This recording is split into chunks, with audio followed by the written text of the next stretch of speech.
Howdy, hi. It is Do Your Job Sports MLB Rundown picks and predictions for Sunday, May 25th, 2025. We are taking a gander at the best bets of the day. Let's get into the video. All right, previous day's results, not a good. 2-6 on the day. We don't win a single money line bet. You would think taking four teams at basically all even money, you would win at least one of them. But you'd be wrong, as all my teams lost. So, 2-6 on the day, season record 210 and 228. The more games I bet, the farther away that number gets from 500. Maybe one day we'll bring it back. All right, I'm going to recap these games real quick, then we'll get on to what we got for tomorrow. Game number 1, it was the Twins and the Royals. This was brutal from me who had money on Royals money line. I thought this was free, but we do hit the over of 7.5 runs. The Royals, they score 4. The Twins, they score 5. A pretty high hitting game. The Royals had 11 hits. The Twins had 9. It was looking really good for the money line. Kansas City was winning 4-0.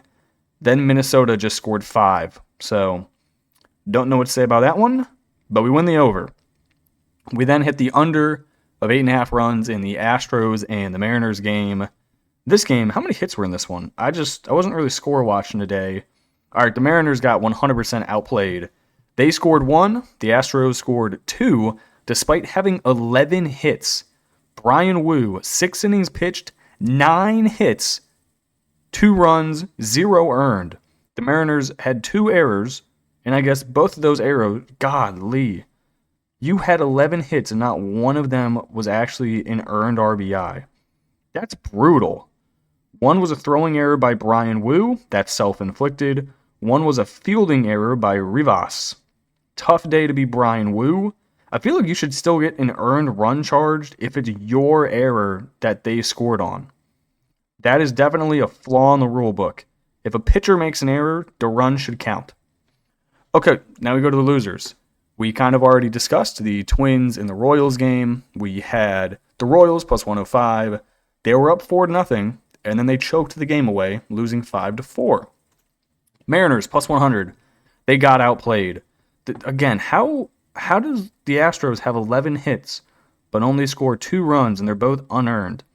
The more I watch this Astros team, the more I think they're horrible at baseball. A shout out to Framber Valdez though, 6 innings pitched, 4 hits, only gave up 1 earned run. That was a Mitch Garver groundout, which scored Randy Arozarena. I still don't think the Mariners are that good. Let's see what Cal Raleigh did today. 3 at-bats. Okay, technically 4 at-bats. 0 for 3 with 1 walk. Thanks, Cal. Love you. We then had the Blue Jays plus 100 on the money line in the over 9.5 runs. This was no good. They out-hit Tampa Bay 6-3. They lose the game 1-3. Jose Barrios really didn't even pitch that bad. 6 innings, gave up 3 hits on 3 earned. They all came on 1 swing of the bat. It was Caminero with a 3-run bomb in the bottom of the first inning. The only other run was scored by Vladdy, who knocked his 7th home run. I'm pretty sure Vladdy's been tearing it up recently, because I feel like 2 weeks ago he really didn't have any home runs. Vladdy has 3 home runs in his last 5 games. If you're a home run prop betting man, or woman, although I'm pretty sure almost no woman watched this channel, Vladdy home runs. Maybe look into that if it's a decent price. All right, then finally, fuck the Dodgers. We had the Dodgers minus 105. We had the over 8.5 runs. Every single time I back this Dodgers team, they lose, and it pisses me off. They lose the game 2-5. The Mets go for 11 hits. Tony Gonsolin at 7 hits and 5 innings pitched, giving up 4 earned runs.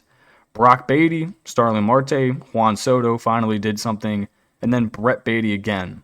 So, this Dodgers team, Shohei Ohtani, 0 for 4, 3 strikeouts. Mookie Betts, 1 for 4, strikeout. Freddie Freeman, 0 for 4, strikeout. The only dude who played well was Pagas, and that was it. Nobody else played well. Fuck the Dodgers. Okay, that is the recap. It was not good. Hopefully tomorrow is good. All right, first game. I'm taking the Cubs, minus 120. This is the rubber match. It is the Cubbies and the Reds. Ben Brown on the mound for the Cubs, 3-3 with a 5.44 ERA. Going up against Nick Lodolo, So we do have a pitching disadvantage, but I think the fact that the Cubs are minus 120 kind of tells you every single thing you need to know here. Cubs have the much better lineup, and Nick Lodolo really hasn't been that good in his most recent starts. His most recent starts, you can throw the technically most recent game out of the water. He was at Pittsburgh. They're horrible. He went 6 innings, 4 hits, gave up 1 earned. I don't care about that game. Pittsburgh's horrible at baseball. Versus the White Sox, 5 innings, 7 hits, 3 earned runs. At Atlanta, 6 innings, 5 hits, 2 earned. Versus Washington, 5 innings, 10 hits, 6 earned runs. He gave up 3 to Miami, 4 to Seattle. He really doesn't go that long into games, and Cincinnati's bullpen is horrible. Now, that being said, Chicago's bullpen is worse. They have one of the worst bullpens in the MLB, and Ben Brown this season has not been going well. His most recent game at Miami, 4 2/3, 7 hits, 6 earned. Then it was versus Miami, he gave up 2. Versus San Francisco, he gave up 3. Versus Philly, he gave up 6. He does have the occasional good outing, but if you're giving me 2 pitchers who aren't pitching well currently, and one team has the Cubs lineup and the other team has the Reds lineup, I'm going to take the Cubs every single time. Give me the Cubbies minus 120 and the over 9 runs. Next game, I'm going to run it back with the Royals, but this time, instead of taking the over, I will be taking the under because Kris Bubic is on the mound. This dude is an animal. 5-2 with a 1.47 ERA. Going up against Bailey Ober, 4-1 with a 3.68 ERA. Bubic is a dog. I don't know if his last name is Bubic or Bubic. I don't give a shit. This dude probably gets lots of boobies in his face because he's good at baseball. In his most recent starts, he's given up 0, 1, 0, and 0. That is 1 earned run in his last 4 starts. And he goes pretty long. 7 innings at San Fran, 6 innings at Houston, 7 innings versus Chicago. This dude's a dog.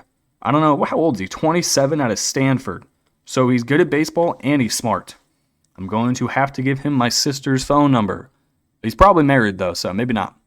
Then you have Bailey Ober, is the other guy you got on the mound for the Twins. I also just really don't like the Twins. Any AL Central team, I really don't like. I mean, granted, the Royals are also AL Central, but the Twins just hold a special place of hatred in my heart. Bailey Ober, his most recent games, he's been going pretty well too. 1 earned, 3 earned, 1 earned, 1 earned, 1 earned, 1 earned. That's a lot of ones. So that's why I'm taking the over. He has seen Kansas City this year. He went 6 innings, gave up 5 hits, only 1 earned run. That was at Kansas City though. This one's at home. We'll see what happens. I think 2 similar lineups. I like Bubic more than I like Ober. So I'll take the plus money and the under 7.5 runs. Next game, D-backs trying to avoid a road sweep to the Cards. I'll take the D-backs plus 110 on the money line. Give me the over, 8.5 runs. I don't really trust either of these pitchers. It's more of me just, I don't think the Cardinals can sweep the D-backs at home. So, on the mound for the D-backs, you got Brandon Pfaadt. So far this season, 56 2/3 innings pitched, 44 strikeouts, 11 walks. He does have 11 home runs given up, so that is a slight problem. That's a pretty high number. Looking across the mound, Sonny Gray, 5-1 record, despite not having the best stats. 56 innings pitched, does have 61 strikeouts, so his stuff is good. 13 walks. He's given up 9 dingers, though. His most recent game, very good. Versus Detroit, he gave up 3 hits, 0 earned. He's been kind of flip-flopping in his starts, though, good to bad. His start before that, at Philadelphia, 3 2/3, gave up 7 earned. His start before that, versus Pittsburgh, he gave up 0 earned in 7 innings. You can throw that out of the water. Pittsburgh is dog shit. Then the previous 3, 4 runs, 3 runs, and 3 runs. So I don't really trust Sonny Gray. I like the Diamondbacks lineup more than I like the Cardinals. I do not think they will get swept. Give me the D-backs. Give me the over. Let's go. Final game. This one's pretty easy. Fuck the Orioles. Give me the Red Sox. Red Sox minus 130. I think this line is too short. I don't really know if I like Walker Buehler, but I definitely like him against the Orioles because the Orioles are horrible at baseball. Orioles have Dean Kramer on the mound, 3-5 with a 5.50 ERA. His recent games, not the best. Gave up 4 to Milwaukee, 4 to Minnesota, 2 to Minnesota before that, 5 to Detroit, 5 to Washington. He does have 2 randomly good starts. They were both at home, though. It was versus Kansas City. He went 7 innings, gave up 0. And then it was versus Cleveland. He went 5 innings and gave up 1. Every single time he has hit the road, he has gotten shelled. He's given up 4, 2, 5, and 5 in his last 4 road starts. Plus, you have this Baltimore lineup behind him who can't hit the ball for shit. Walker Buehler. His most recent game, he got ejected for arguing balls and strikes.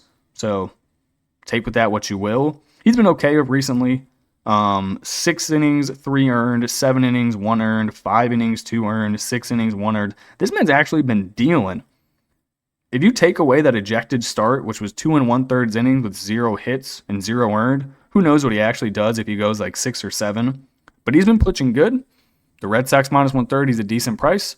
The Orioles are a bottom 5 team in baseball. Give me the Red Sox. Give me the over. Okay, that is going to do it for me in this video. I appreciate y'all tuning in and watching, and I will catch you in the next one. Peace.